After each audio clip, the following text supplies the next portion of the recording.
हो गया वाईफाई लेके ना वाईफाई ऑन कर। ठीक है, ओके थैंक यू। मैं बोलता हूँ हाँ भाई।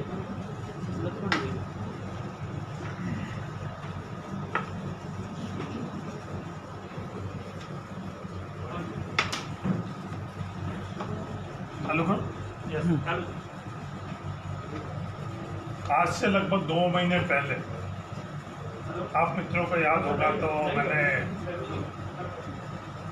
कलेक्टर कार्यालय के अंदर मेरे से आपने सवाल पूछे थे कई, और उस दिन मैंने आप लोगों से कहा कि जब तक ये कोविड हम लोग बाड़मेर के अंदर कंट्रोल नहीं करेंगे तब तक मैं किसी कोविड के अलावा दूसरे मुद्दे पर बात नहीं करूँगा। उस दिन ये बात चली केंद्र और राज्य के संदर्भ में आपका सवाल, तो मैंने कहा केंद्र और राज्य के संदर्भ में छोड़ो, मैं किसी संदर्भ में सिर्फ और सिर्फ कोविड के संदर्भ में ही बात करूँ। आज मैं जब आपसे बात कर रहा हूँ, कल मैंने जिले की समीक्षा दी, पाइतू कोविड सेंटर में भी गया और रात को वहाँ के प्रबंधन करने वालों ने ये कहा कि अभी स्थिति कंट्रोल में है और जो स्थितियाँ कोरोना सेकेंड दूसरी लहर में बनी, बड़ी दर्दनाक स्थितियाँ बनी, गंभीर स्थितियाँ बनी हुई थी। एक वक्त तो ये था कि मेरे खुद के विधानसभा क्षेत्र बाइतू के अंदर जिले के 7 विधानसभा जिले के अंदर है और 30% कोविड पॉजिटिव केसेस बाइतू के अंदर। हम लोगों को परिस्थिति के अनुसार कई निर्णय लेने पड़े। पहले दिन जब मैं यहाँ जिला मुख्यालय के ऊपर बैठकर दूसरे जनप्रतिनिधि और जिला प्रशासन के साथ में जब चर्चा की, तब ये निर्णय लिया कि जो तमाम बाड़मेर की CHC के अंदर जो ऑक्सीजन सिलेंडर है, उपकरण है, उनके संदर्भ में उनको लाकर और बाड़मेर मुख्यालय के ऊपर ज़्यादा से ज़्यादा ऑक्सीजन सपोर्टेड बेड की व्यवस्था करें। और कुछ दिन बाद के अंदर हम लोगों को ये लगा कि विकेंद्रीकरण करना चाहिए और तहसील और उपखंड स्तर के ऊपर कोविड सेंटर बनाना चाहिए। आज ये पूरा दूसरे लहर का जो हम सबका अनुभव रहा, एक सबसे महत्वपूर्ण जो चीज़ थी दूसरे लहर के अंदर, वो ILI सर्वे, जिसके तहत प्रत्येक जो ILI पॉजिटिव सिम्टम, सर्दी जुकाम बुखार जैसे, उन प्रत्येक व्यक्ति के परिवार में जाकर उनको सूचीबद्ध कर और उनको 5 दवाई देने का जो निर्णय ला, वो सबसे अहम और महत्वपूर्ण। और दूसरा अहम और महत्वपूर्ण निर्णय विकेंद्रीकरण का। विकेंद्रीकरण ढंग से जो कोविड सेंटर बने, उस कोविड सेंटर के माध्यम से बहुत बड़ी तादाद के अंदर इसमें राहत हुई। तो ये कोविड की लड़ाई हमको तब तक लड़नी पड़ेगी जब तक हम लोग वैक्सीनेशन पूरा नहीं कर सकते।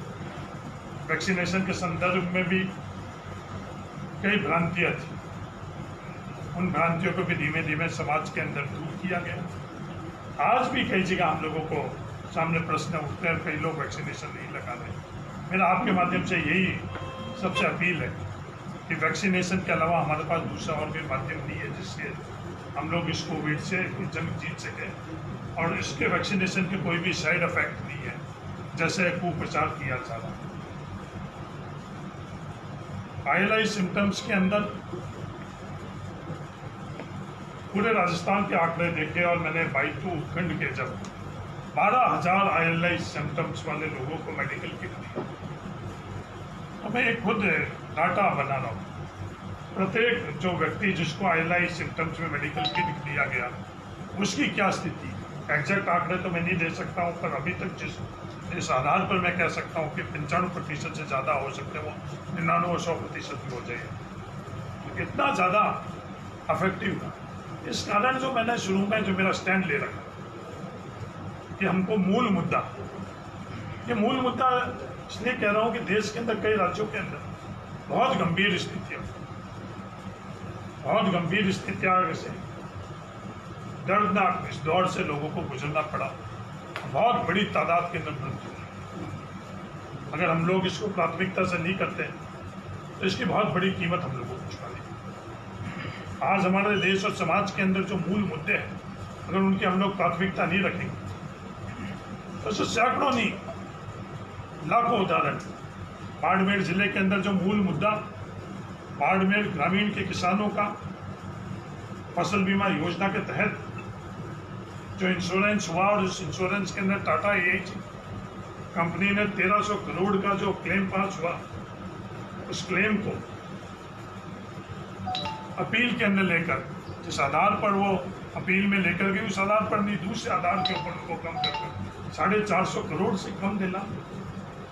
तो मूल मुद्दे ये हैं।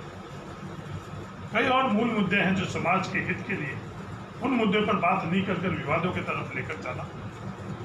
ये जो पावर ब्रोकर हैं लोग, जो आधिपत्य रखते हैं व्यवस्थाओं के अंदर, ये पावर ब्रोकर लोगों का ये हर समय कोशिश रहती है कि मूल मुद्दों के ऊपर प्राथमिकता से समाज के अंदर काम नहीं।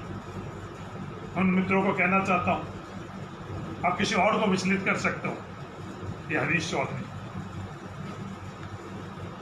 किसान का मित्र।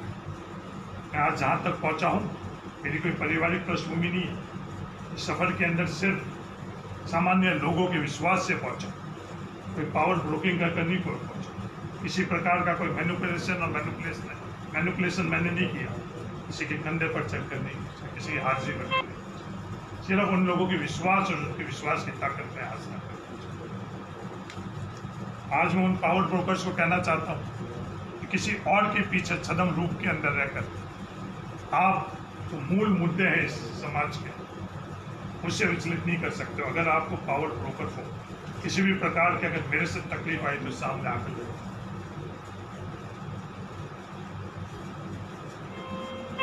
मैं कभी भी मैं नेहरू का नहीं बना। मेरा हर समय मानना है कि देश के अंदर सबको प्रश्न उठाने का अधिकार है, और हम लोगों का दायित्व एक जनप्रतिनिधि के तौर के ऊपर सभी जो प्रश्न है उनका जवाब देना। यही लोकतंत्र है। मीडिया उसके अंदर बहुत अहम भूमिका निभाता है। जिस देश के अंदर मीडिया प्रश्न नहीं उठाती, सही प्रश्न नहीं उठाती, उस देश की स्थिति कभी मजबूत नहीं हो सकती। आनंद बाजार पत्रिका ने पंडित जवाहरलाल नेहरू के लिए एक क्रिटिकल लेख लिखा, तो अगले दिन उन्होंने पुणे जाकर उनको धन्यवाद पत्र लिखा। तो ये बात की कि अगर आप लोग अगर सवाल नहीं उठाओगे, सवाल उठाना मीडिया का अधिकार ही नहीं है, दायित्व में। अगर वो सवाल नहीं उठाएगी तो कौन? तो मीडिया के अंदर कोई तत्वहीन गलत आधार पर लगातार एक बार, दो बार, और पावर ब्रोकर्स के खुद की मंशा के अनुरूप लगातार अगर करे, तो हमारे को संविधान ने जो भी दूसरा पक्ष है उसको अधिकार दिया। मैं आज आपके माध्यम से ये भी कहना चाहता हूँ, राष्ट्रीय दूत के अंदर पत्रकार रेणु मित्तल जी ने जो कुछ भी लगातार, एक दफे नहीं, एक दफे पंजाब के संदर्भ में, दूसरे दफे पिछले 10 दिनों के अंदर, तीसरे दफे के, तो जो मुझे इस संविधान के अंदर एक सामान्य नागरिक को अधिकार, तो मैं लीगल, तो मेरे अधिकार है उसके लिए मैं लड़ाई लड़ूंगा, मैं उनके खिलाफ लीगल कार्रवाई करूँ। जो प्रेस काउंसिल ऑफ इंडिया बना हुआ है, जिसके अंदर हर नागरिक को अधिकार है अपनी बात रखकर अपने प्रति न्याय लेने की, उस प्रेस काउंसिल ऑफ इंडिया के अंदर भी मैं शिकायत दर्ज कराऊंगा, और कभी भी जो सच्चाई है वो आज तक नहीं हारी है। तो मेरे संदर्भ में कि भी ये पूरी सच्चाई है।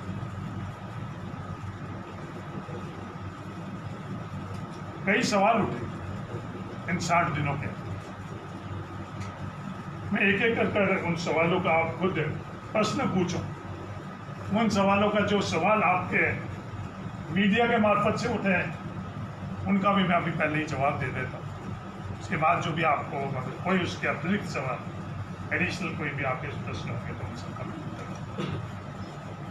सबसे पहले ये एक सवाल उठा कमलेश प्रजापति के एनकाउंटर के संदर्भ।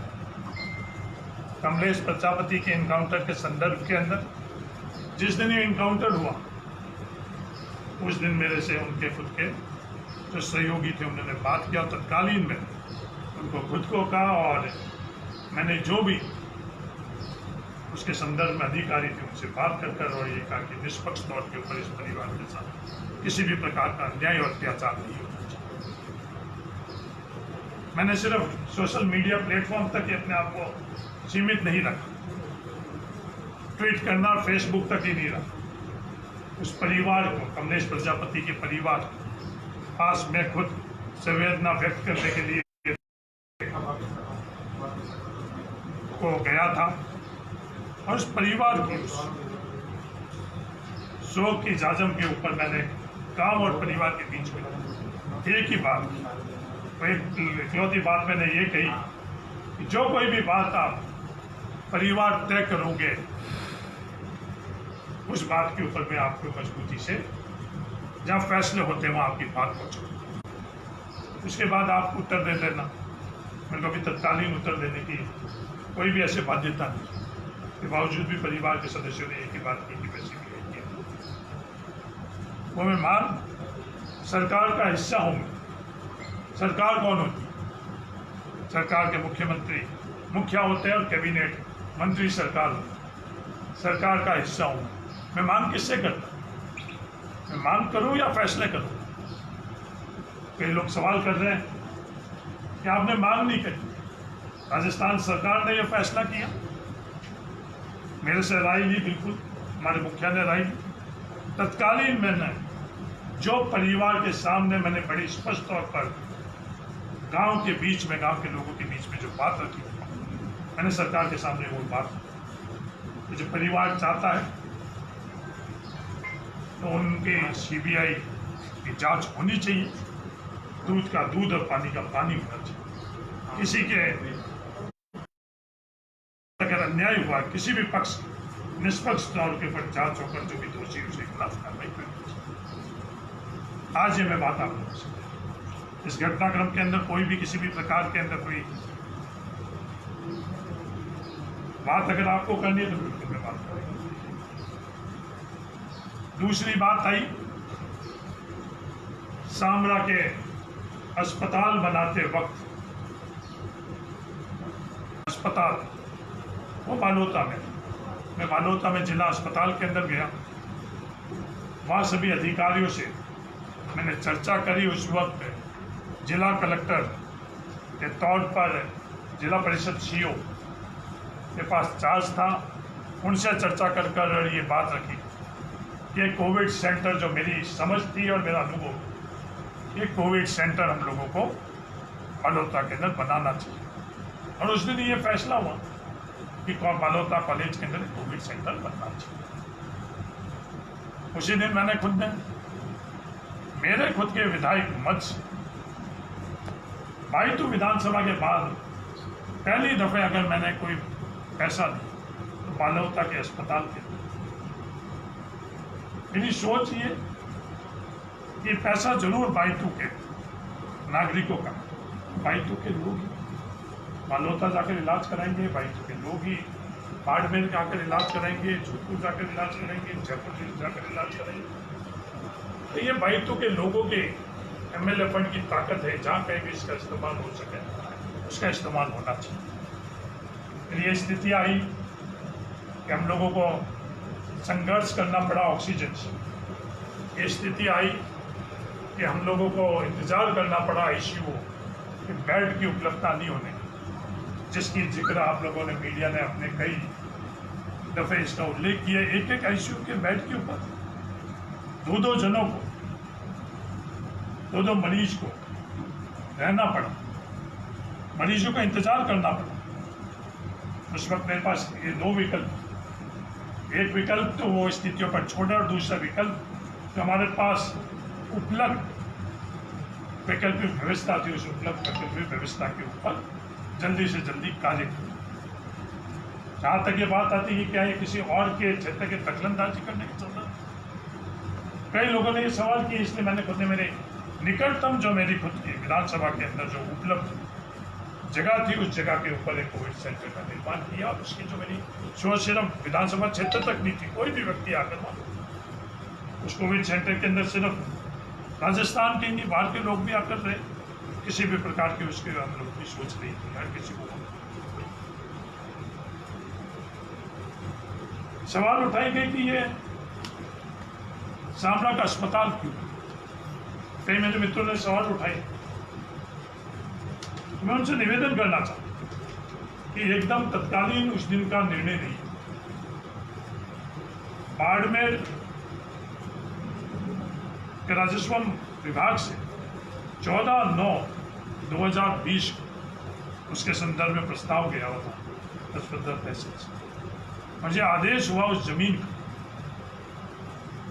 शामला के अस्पताल के, वो आदेश हुआ 10/5/2021 में। एकदम तत्कालीन कुछ चंद दिन चंद सप्ताहों के अंदर नहीं, जो प्रक्रिया के अंदर जितना समय लगता था वो समय फिर ये भी बात सामने आई कि सब किसी और का हक और अधिकार छीन कर और वक्त, ये हम लोगों की सोच ही नहीं, किसी और का हक और अधिकार छीन। मैं निवेदन करना चाहता हूँ, जिस दूसरे वैकल्पिक जगह की बात करते वहाँ बनना चाहिए, एक अस्पताल नहीं, कई अस्पताल बनने चाहिए। सिर्फ शामला में अस्पताल बन गया तो इसका मतलब ये नहीं इसके निकट के क्षेत्र के अस्पताल नहीं बनने चाहिए, बनना चाहिए। उसके संदर्भ में जो कुछ भी मेरे से बन पाएगा मैं करूँगा। शामला का अस्पताल बनाने के पीछे मेरी सोच ये थी कि दूसरी वैकल्पिक जगह जो पचपदरा के अंदर है वहाँ आज भी CSC है, आज वहाँ अस्पताल है सरकार। उस सरकारी अस्पताल को हम लोग और सशक्त करें। एक अस्पताल डिस्ट्रिक्ट हॉस्पिटल अभी सरकार के अंदर बालोतरा के अंदर बना, उसके बेड बढ़े। यहाँ पर पचपदरा के अंदर CSC के अंदर और बेहतरीन व्यवस्था हो। इससे जो कुछ भी मेरे से बन पाएगा मैं करूँगा। मेरी ये सोच नहीं है किसी सीमाई के अंदर इस चीज़ के अंदर। एक सवाल यह भी उठाया गया, विवाद किया गया कि किसी के निजी हित के लिए एक जनप्रतिनिधि ने ये बात कही। मैं उन जनप्रतिनिधि से निवेदन करना चाहता हूँ, ये जो जमीन है आस पड़ोस की, कुछ फीट और मीटर की बात नहीं कर रहा हूँ मैं, किलोमीटर। जमीन किसकी? जमीन किसकी? वो जमीन किसी की निजी खातेदारी की नहीं, वो जमीन राजस्व विभाग की नहीं, वो जमीन उद्योग विभाग की जमीन। उसको कोई भी आवंटन तक नहीं कर सकता, किसी और उपयोग में नहीं ला सकता। उसका अधिकार सिर्फ और सिर्फ उद्योग विभाग।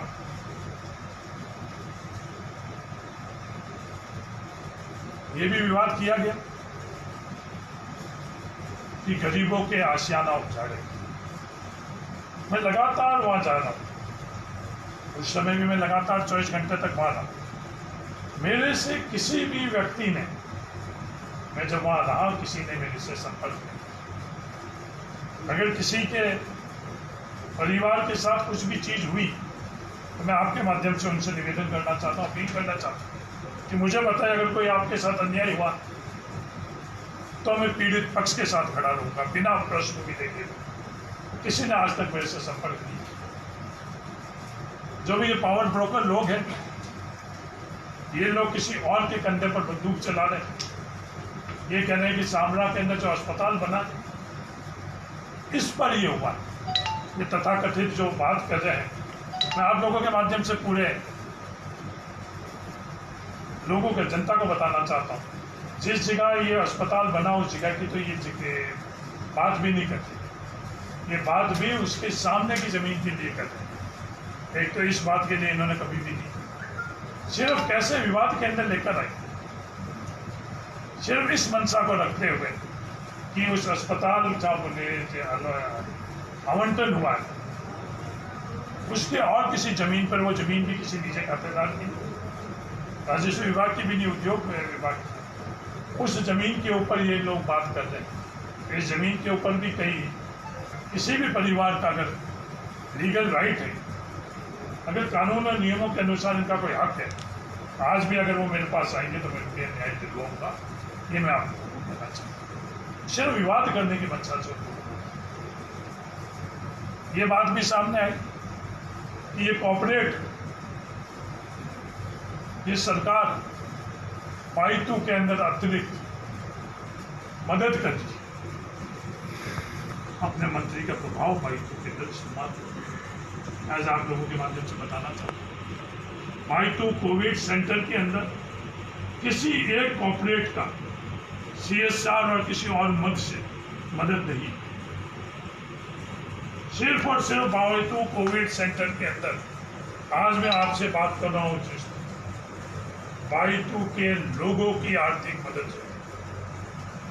तो ये और बात कई माध्यम से आई कि अपने प्रभाव का इस्तेमाल कर दूसरी जगह के स्वास्थ्य विभाग के कर्मचारियों को हटाकर होगा।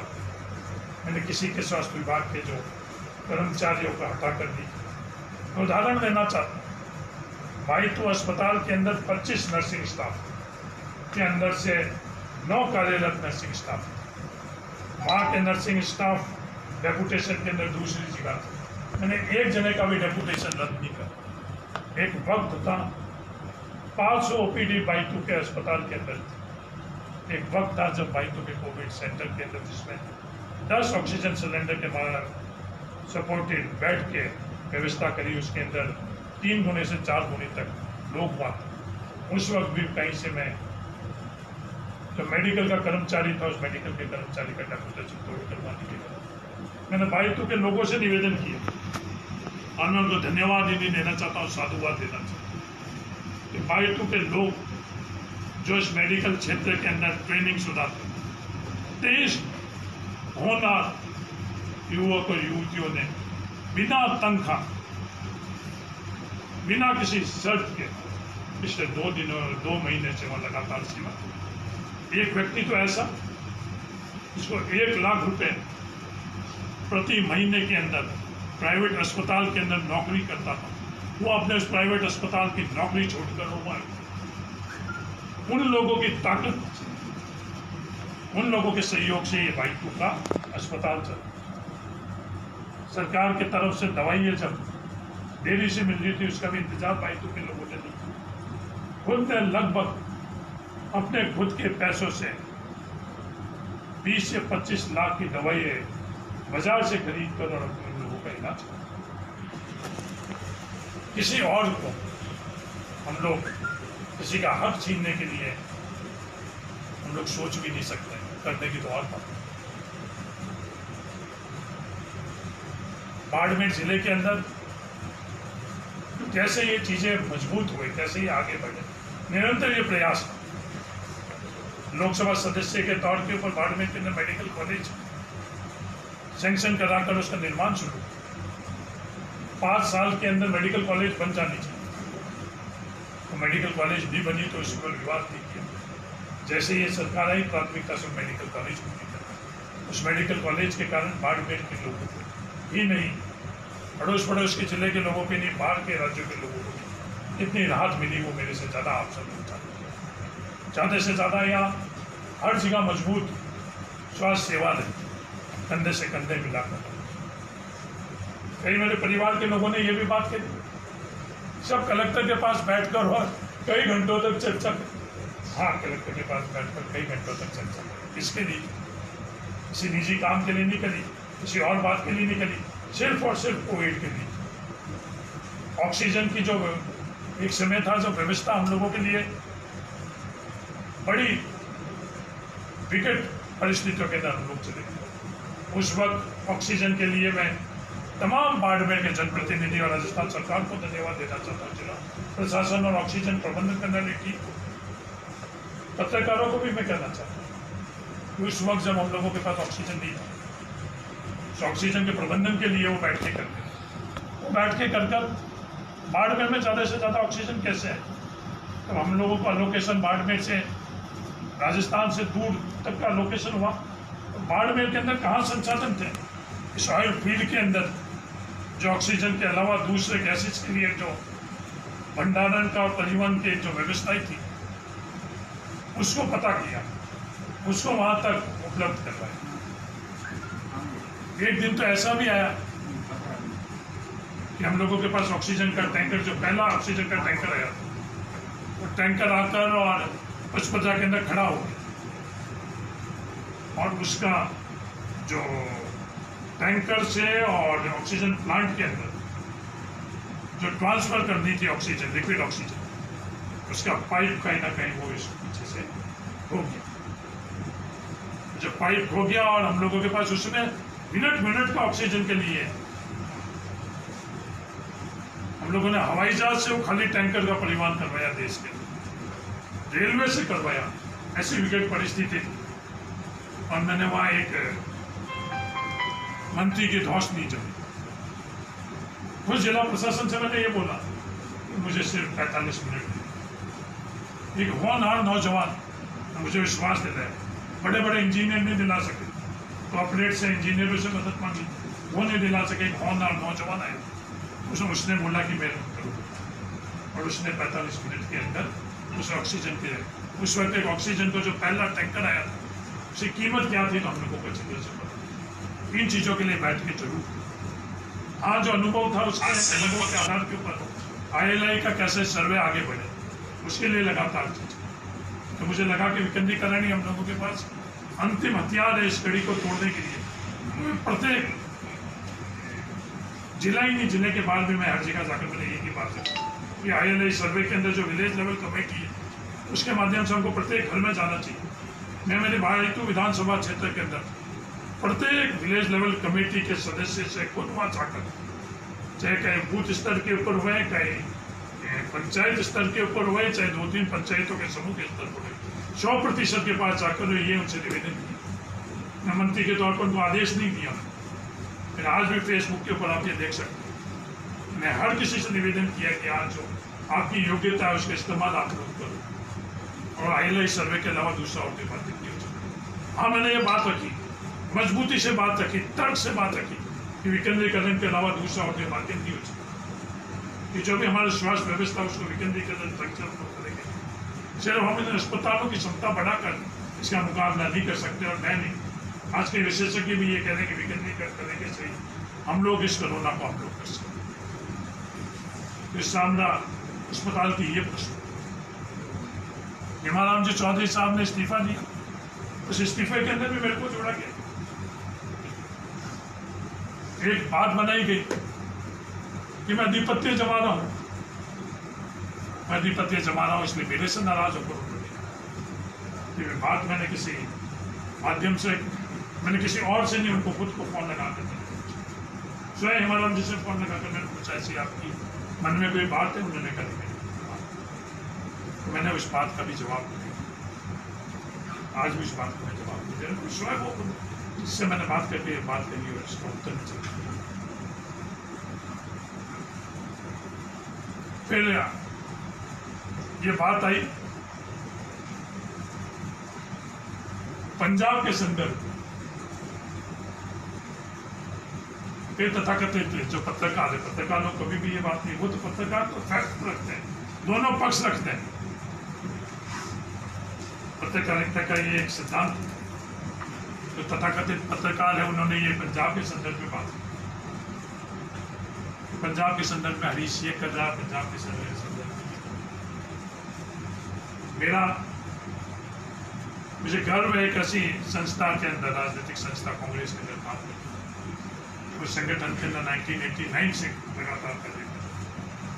89 के अंदर मैंने उस NSUA से चुनाव लड़ा और आज तक मैं उस संस्था के अंदर मैंने संगठन के अंदर काम किया। किसी पत्रकार मित्र से बात करते हुए उन्होंने मेरे से बात की, मैंने सिर्फ कल ही बात की जिक्र नहीं किया, 89 से आज तक लगातार जब कभी भी मेरे संदर्भ में बात हुई, आप लोगों के बीच के अंदर भी कम से कम हजारों समय इसमें बात हुई हुई कहा कि मेरी रुचि क्या है। मेरी रुचि है कि जिस जड़ से मैं आया हूँ, जिस सिद्धांत से मैं आया हूँ, जिस सोच से आया हूँ, उसको सशक्त करने के लिए संगठन में काम करें। उस बात को किसी और के साथ जोड़कर और कुछ उसमें कहानी बनाए, ये सबका नहीं था। लगातार 89 से मैं यही बात करता हूँ। कई लोग ये बात कर रहे हैं कि मेरे मंत्री पद से हटाया जा रहा है। मंत्री बनाने का अधिकार किसका? मंत्री बनाने का अधिकार राज्य के मुख्यमंत्री। किसी दिन भी अगर मुझे महसूस हुआ कि उनका मेरे पर विश्वास नहीं, जिस क्षण मुझे ये विश्वास हुआ उस क्षण ही मैं इस्तीफा अपने आप दूँ। मैंने किसी मैनिपुलेशन से मंत्री पद नहीं, विश्वास की ताकत से। विश्वास पार्टी का और राजस्थान के मुख्यमंत्री अशोक गहलोत, जिसके पास अधिकार है, उससे मुझे ये बात भी करी गई तथाकथित पत्रकार से, मेरा इस्तीफा मांगा गया। मेरे से अगर कोई इस्तीफा मांगे, ऐसी परिस्थिति में कभी जिक्र नहीं। स्वयं मैंने आपको बोला कि किसी बात संदर्भ में मेरे प्रति कोई अविश्वास मुझे लगेगा तो उस दिन मैं इन निराधार बातों के ऊपर आप उन पावर ब्रोकर्स के जो लक्ष्य है उनको साधने के लिए अगर कुछ स्टोरीज प्लांट करो तो लोकतंत्र के लिए, व्यवस्था और मीडिया के लिए और जनप्रतिनिधि के तौर पर ये हित की बात हो। ये बात की गई कि मैंने उनसे बात करी, वीडियो टेप है पंजाब में। वीडियो टेप तो आज तक आपको रोका किसने?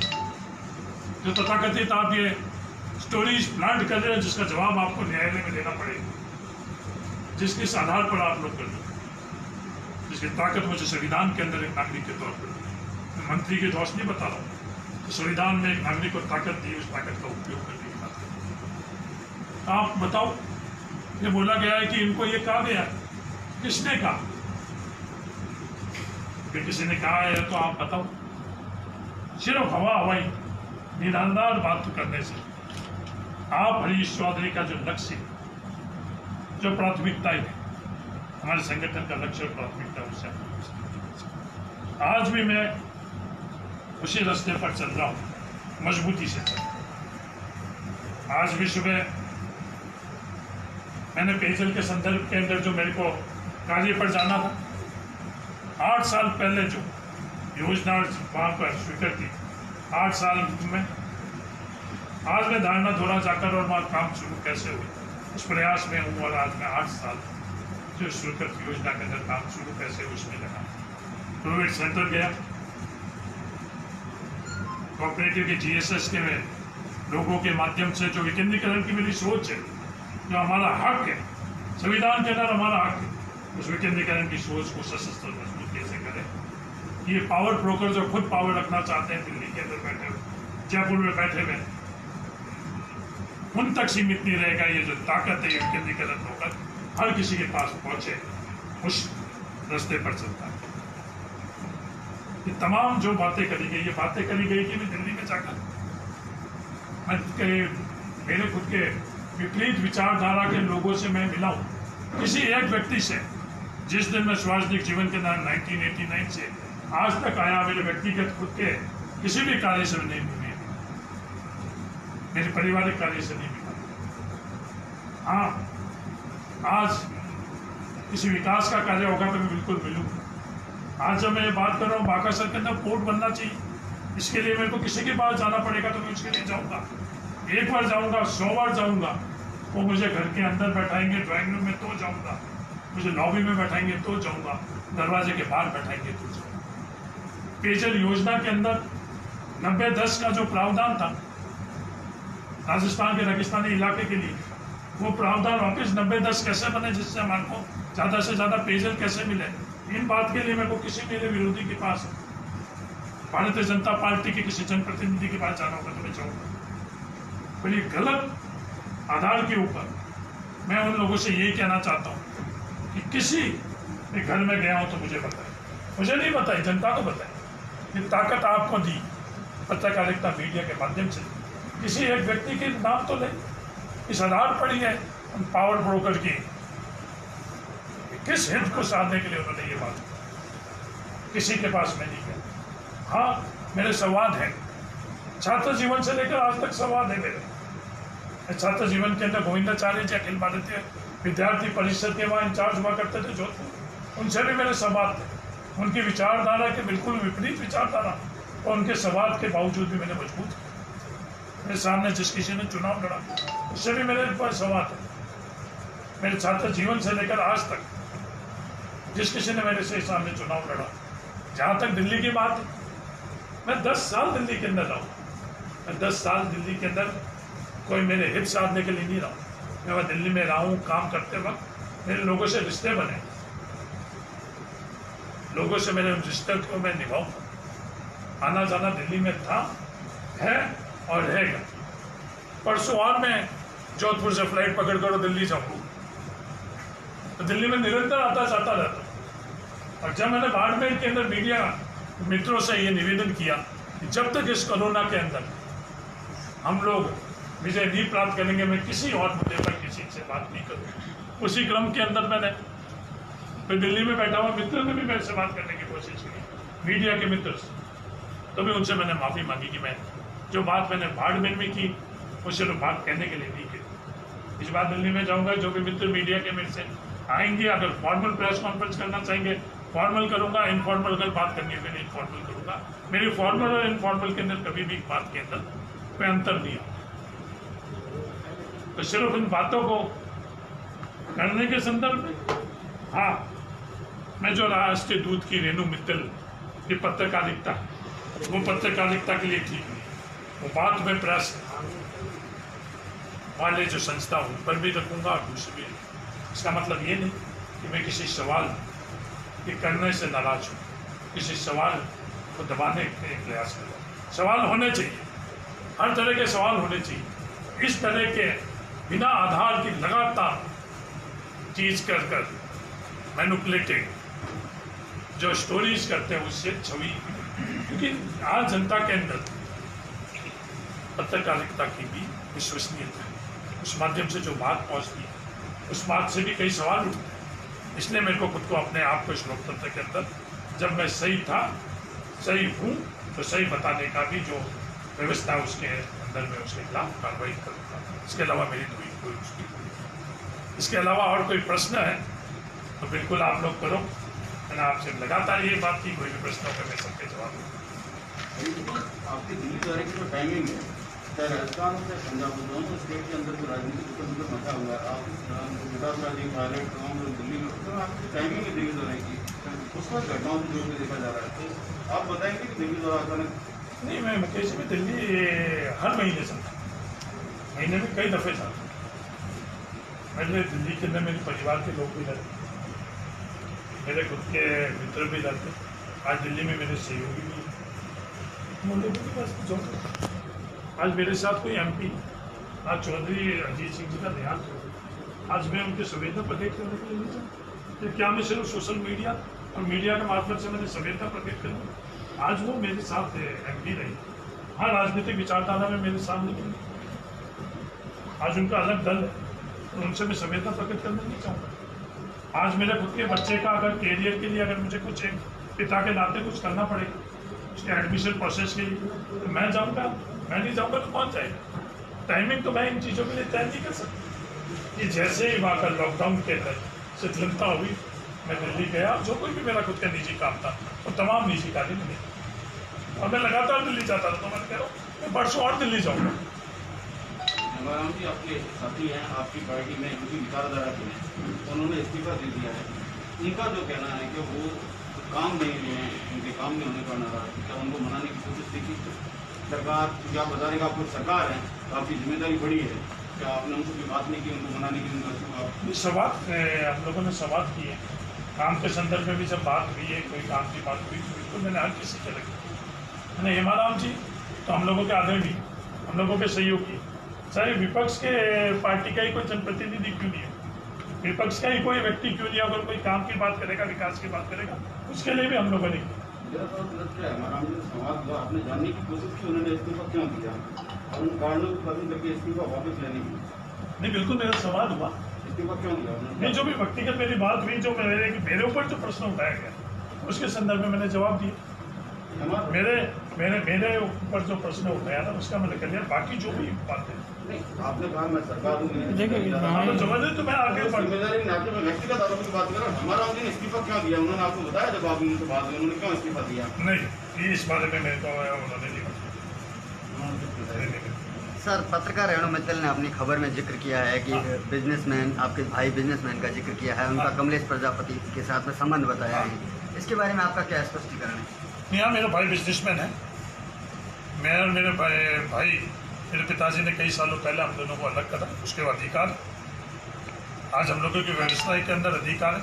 मैं मेरे भाई के अधिकारों के ऊपर तो मैं अतिक्रमण नहीं कर सकता, मेरे भाई को डिक्टेट नहीं कर सकता। आज स्वतंत्र है, वो अब बिजनेस करता है और उसके और कमलेश प्रजापति के बारे में, वो संबंध के बारे में करता है तो एजेंसीज अपने आप करें।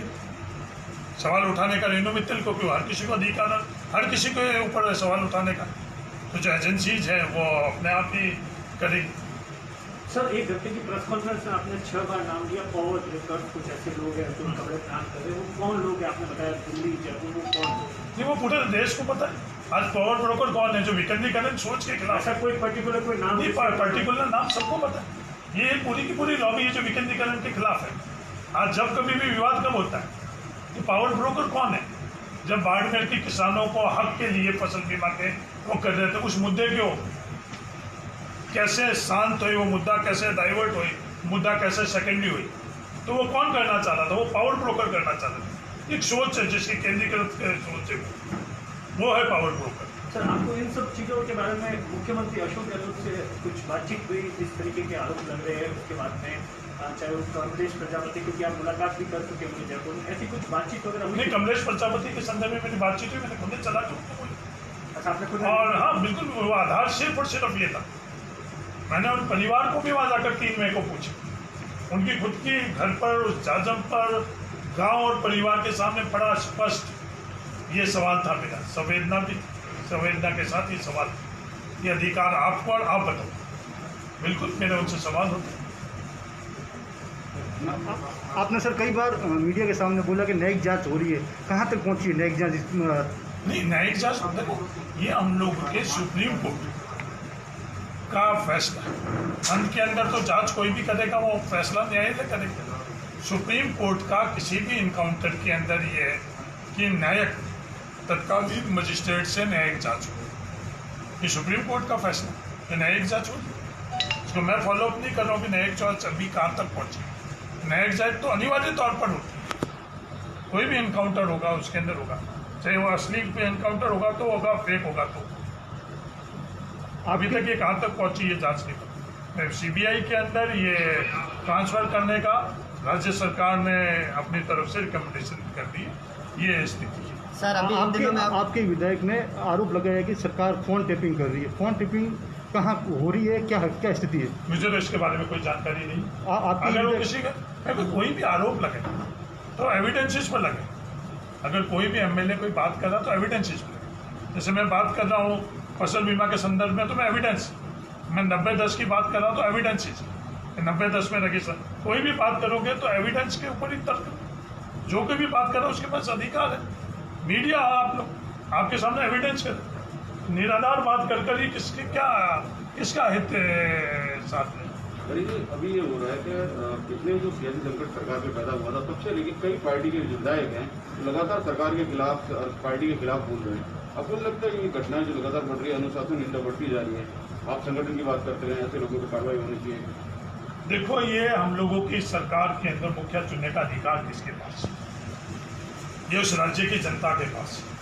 वो अपने अधिकार विधायक चुनकर भेजते हैं और विधायकों का अधिकार रहता है कि उस सरकार के अंदर मुख्यमंत्री का चेक, और वो अधिकार या तो विधायक बहुमत के अंदर खुद तय करे या अधिकार और किसी को।